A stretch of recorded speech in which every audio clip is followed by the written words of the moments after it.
Scam king Anil Agarwal की company Vedanta पर कर्ज के बोझ को लेकर सवाल उठने लगे हैं, तो उनकी ओर से इस पर रिएक्शन भी आया। मेटल और माइनिंग की सबसे बड़ी कंपनियों में से एक वेदांता के कर्ज को लेकर खबरें लगातार आने लगी हैं। रिपोर्ट्स आई है कि कंपनी को अगले 3 से 4 महीने के भीतर $1 अरब का कर्ज चुकाना है। इस कर्ज को लेकर कंपनी के चेयरमैन अनिल अग्रवाल ने एक बड़ी बात कह दी। उन्होंने कर्ज को लेकर उठ रहे सवालों पर कहा कि उनके लिए $1 अरब मामूली रकम है, जो उनके लिए मूंगफली के दाने के बराबर है। कर्ज और बयान के बीच मूडीज ने वेदांता को झटका दे दिया। बोलता हिंदुस्तान पर मैं हूं आपके साथ मिर्जा शाकिर अली बेग। कर्ज के संकट में घिरे वेदांता रिसोर्सेज को rating agency Moody's investor services ने झटका दिया है।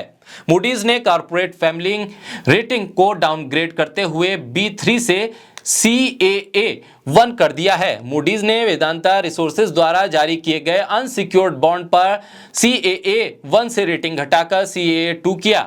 मूडीज ने वेदांता रिसोर्सेज फाइनेंस 2 PLC द्वारा जारी किए गए उन बॉन्ड की रेटिंग भी घटा दी है, जिनकी गारंटी वेदांता रिसोर्सेज के जरिए दी गई। साथ ही सभी रेटिंग्स पर आउटलुक नेगेटिव बना हुआ है। FY24 के लिए holding company Vedanta resources limited की नकदी की जरूरतें बड़ी बनी हुई हैं।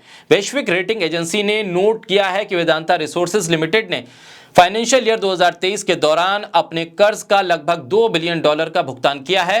खबर के मुताबिक कंपनी को जून 2023 तक कर्ज की किस्तों के रूप में $900 मिलियन का भुगतान करना है। कंपनी के लोन पर उठ रहे सवालों पर उन्होंने कहा है कि हर कोई वेदांता को पैसे देना चाहता है, हालांकि उन्होंने किसी बैंक का फंड का नाम नहीं लिया। अनिल अग्रवाल ने कहा है कि वो अपनी कंपनी को पूरी तरह से कर्ज मुक्त कर देंगे और ये उनका सपना है। अनिल अग्रवाल ने कहा कि उनकी कंपनी वेदांता ग्रुप के पास फंड की पर्याप्त विकल्प हैं। उनका टारगेट है कि वो वेदांता को जीरो डेबिट कंपनी बनाए। दरअसल हिंडनबर्ग की रिपोर्ट के बाद बाजार नियामक RBI ने कंपनियों पर निगरानी बढ़ाई है। RBI ने भी उन कंपनियों पर निगरानी बढ़ा दी है जिन्होंने बैंक से बड़ा लोन लिया है।